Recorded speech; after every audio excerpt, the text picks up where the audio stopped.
Peggy 18.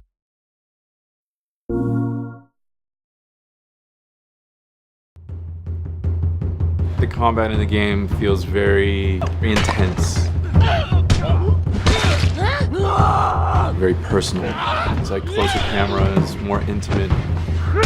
You want to feel each concussive strike. Right here!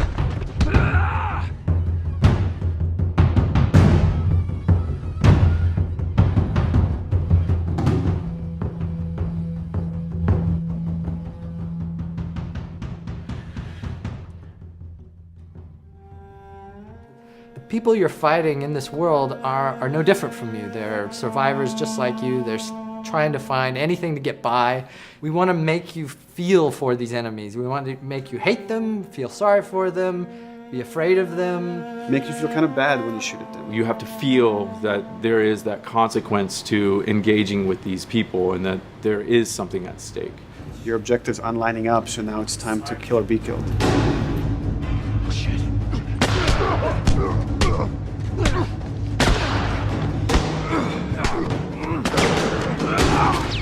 We do have a lot of contextual moves. That's when, the characters interact with their environment while they're fighting each other. So you slam a guy against a wall, a guy slams you against a wall.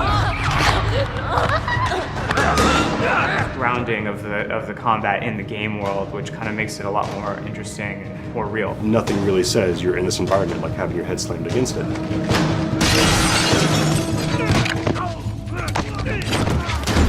Stealth component is a big part of using the environment, like finding intelligent places to hide that give you flank groups. And the AI analyze the space that they're in, and they know, like, here's a place to hide that will allow me to flank the player and come around the side he's not looking. The space you're playing in is an extra character, and it's going to change the dynamic of every combat that you play. And then when an encounter happens, we want things to slow down. I'm going to use this thing that we call listen mode. Lets Joel kind of focus his attention, his hearing. I'll check out this area. Go check over there. If a guy's knocking a can over or he's speaking, I'm going to kind of see a visual representation of that sound in front of me. It lets me kind of know where guys are in the world. But that lets us build tension. And that lets me now look at Ellie and see where Ellie's at and kind of approach the situation carefully.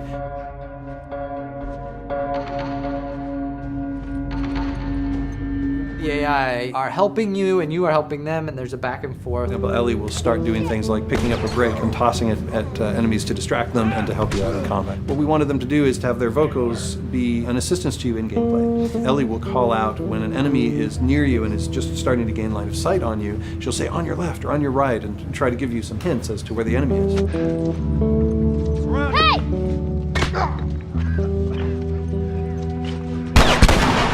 I'm in a jam as Joel, and I'm pinned to the ground by a clicker. Tess might come in and like shoot an infected right off of you. And it's like, cool, I'm relying on them and they're relying on me, and I feel like I'm working through this space together with them.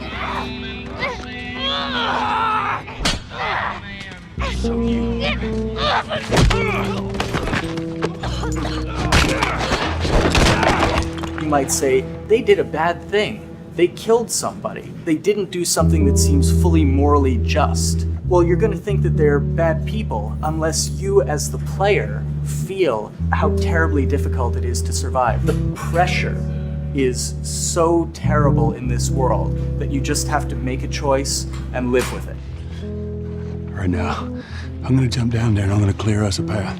What about me? You reckon you can handle that? Just so we're clear about back there, it was either him or me.